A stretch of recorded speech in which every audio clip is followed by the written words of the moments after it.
St. Patrick's Day. Just watching the end of the Michigan State-Miami game here in the Mirage Sportsbook. Things are looking positive. 78-56 Michigan State right now with 28 seconds left. So this one looks like it's on the books for the most part.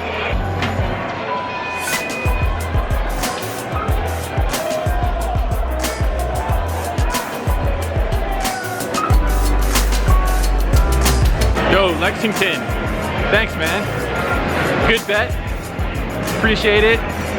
Michigan State came through. Tom Izzo. Tough for Tom Izzo to lose in the first round 2 years in a row. Good bet. Thank you, Mr. Lexington. All right, going to investigate the 2-5 no limit hold'em game here at the Mirage. There's one running and there's a bunch of people on the list, so gonna hop in there. Still planning on staying pretty mobile today, but hopefully less beers tonight, playing less of a host today because I don't know how many beers we got into, 5 or 6 last night. Not looking for a repeat performance of that today, so gonna get in there, see how it is.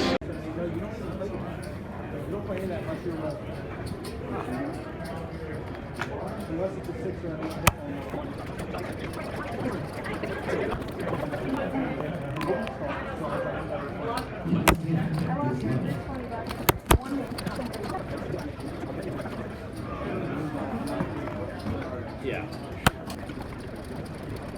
So there's lots and lots of folding in the early going, lots of rags we're seeing, lots of subpar hands, some mediocre hands, some decent hands, some pocket pairs here and there. For example, this one, 2 limps, cutoff makes it 20 to go. We look down at pocket 4s, we call on the small blind, and the limpers call as well. Flop is king, queen, 7. I check, there's a bet. Not the flop we had in mind, I fold. Lots of these hands going on in the early going. Alright, everything's okay right now. Fast forward to maybe a couple hours later or so. Cutoff makes it 20 to go. The button calls and we look down at a premium hand finally. 2 kings. Time for a 3-bet and we make it $90 to go. Both players call. So 3 ways to a flop. Not the flop we had in mind. It's ace 7-7 with 2 diamonds. I check, the initial raiser checks, and the button puts out a bet. Bet's $120. Obviously not the ideal situation here, but I think it's a little bit too early to just toss away the kings. A little bit too weak to just check fold on the flop. So I go ahead and call, obviously proceeding very cautiously here, but not ready to fold just yet. The cutoff folds, so we go heads up to a turn. Turn is a brick, I check it. This time the button checks back, so much better than having to face another bet on the turn. River's another brick, not too much point in betting here again, so I check it and button checks back pretty quick, which is pretty good news. Likely to have the best hand here, so I turn it over and show, and it's good. Button mucks, so not the most favorable of flops out there, but worked out okay.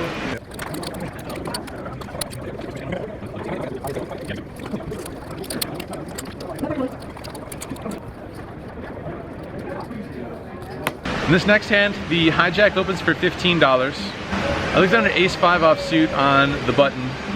Not one of the best aces ever created, but I do have a blocker to a lot of good hands. And the hijack, I was looking to mix it up with him a little bit just because he came over here to the Mirage to hang out and I wanted to give him some action, so looking to give him some action here. So I go ahead and make it $45. He thinks for a little bit and he makes the call. So 2 of us are going heads up to a flop. Flop is 10-8-3 with 2 hearts. Pretty big whiff for us, not too much to work with here. He checks it to us and we do have ace high, so it's some showdown, but it's certainly not the best ace high in the world. So I think on this kind of a flop where if we check it back, it's really face up, I think. So I just decided to put in a C-bet. I bet $55 and unfortunately the hijack calls. Turn is an offsuit 7. Not exactly a great card for our range. Seems like it should help his range a lot more than ours. He checks it over to us and I'm pretty done with the hand at this point, so I check it back.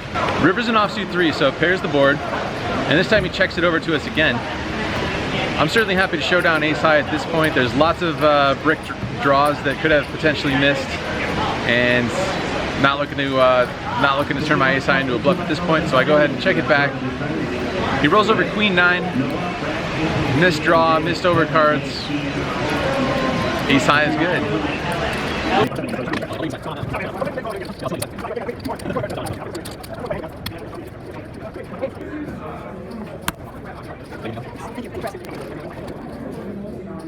So in this hand, there's a middle position open for 20. The button puts in a 3-bet to $65, and we look down at Jack 10 of spades in the small blind. I think all of the options are on the table here. Certainly folding is fine, being out of position with Jack high. Calling seems fine as well. I think we are a little bit over 1K deep or so. Very playable hand. Happy to see a flop. If it goes multi-way, that's okay too. And I think 3-betting is an option as well. Gives us another way to win the pot. We have Jack high, so not exactly much showdown value here.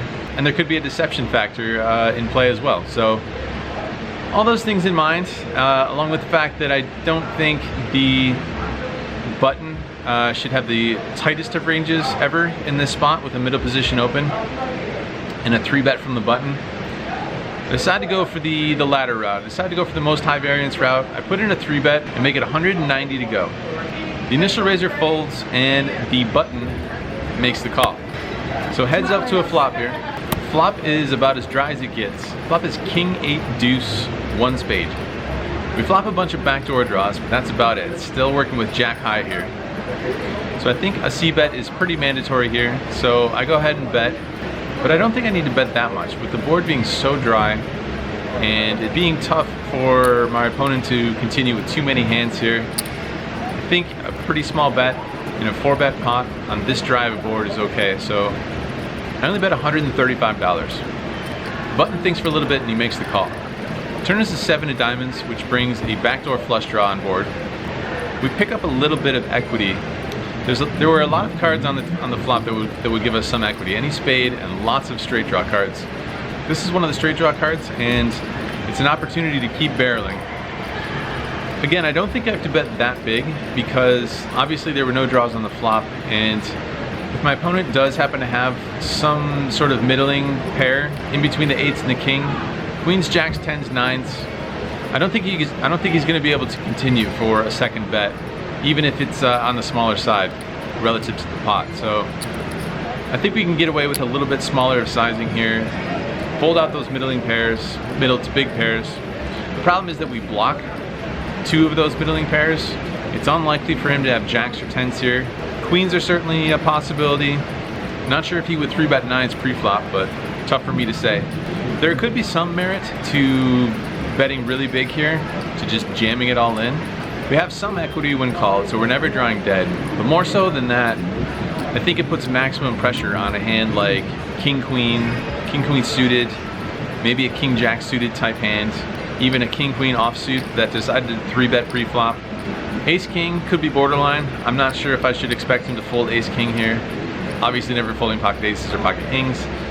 So there could be a couple hands that we forced to fold with a big size bet. But there could be some other hands where it's not necessary for us to bet that big, that he will end up folding on the turn. And we can give ourselves a pretty good price to draw at what is a gut shot, which actually isn't that much. So I don't know. Interested to hear other people's opinions on the line here on the turn. But I go ahead and make a small bet. I bet $285. My opponent thinks for a while, and then he makes the call. So looking for a little bit of help here on the river, or a lot of help. River is an offsuit jack, so we end up making a pair. At this point I get the sense that a pair is not going to get the job done. It's not going to take this pot down. Unfortunately, my opponent only has about 500 or maybe a little bit less at this point. It's not that much compared to the pot size, so I don't think we have too much fold equity here. I just decide to give up. I check it over to him. He thinks for a while and then jams all in for approximately $500. I'm just pretty done with it at this point. I don't think a pair of jacks is gonna win this hand too often. Not exactly the top of my range here at this point in this hand on this board. You could have been a little optimistic here, a little bit too out of line with my line here. Always interested on getting feedback from people. So as played, I don't think I can call off with parrot jacks here. So I just decided to let it go and make the fold. But a little bit of an adventurous line on my part. But as in a lot of poker hands, there's certainly merit to some various options here.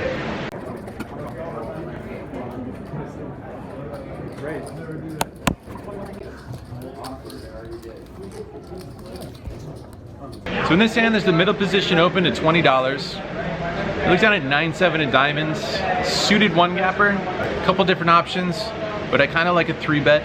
So I go ahead and make it $60 to go out of the hijack. I think my sizing is a little low. I think I could size it a little bit bigger and try and get a fold a little bit more often with a little bit bigger of a size. But I make it 60. The button cold calls, and the initial raiser calls as well. So 3 ways to a flop here. Flop is on the favorable side of things, I would say. Flop is king 5-4 all diamonds. Flop a flush, 9 high flush. The initial raiser checks. I go ahead and put out a 2/3 pot-ish. I bet $120. Both players call. Interesting spot, and certainly building a sizable pot here on early streets. Turn's a pretty good card. Turn is an offsuit 6. Any card that doesn't pair the board or bring any more diamonds seems like a pretty good card for us. Initial raiser checks again, and still looking to go for some decent value here. Definitely want to charge some higher flush draws, some 2-pair set type hands. So this time I bet $325.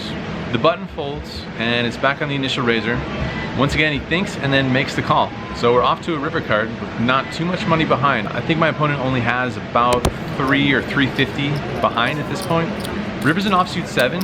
Again, a very good card for us. Doesn't pair the board, doesn't bring any more diamonds. Puts 4 to a straight up there. Obviously doesn't affect our hand. My opponent, instead of checking, just jams it all in there. Approximately $300 or $350. Zero choice to be had for that bet sizing amount. I go ahead and make the call. My opponent rolls over ace queen offsuit, 1 diamond, ace high diamond draw. Bricked out for him. Perhaps he thought he had some fold equity with the 4 to a straight on the board, but not for that sizing, and certainly not with our hand. So we're gonna win a pretty decent sized pot here. Suited 1 gapper comes through.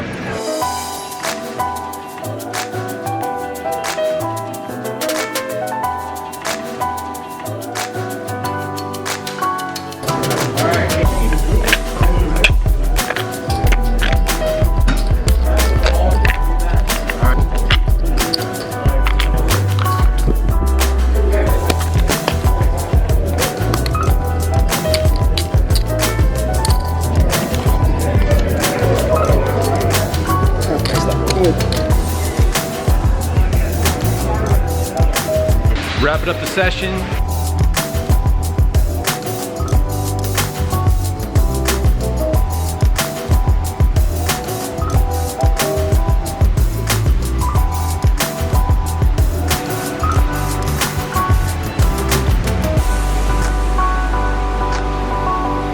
How Las Vegas of a scene is this? Some girl with very sore feet carried her shoes all the way out here. Left them at the on the bench at the valet. Bummer. Maybe she'll come back for him.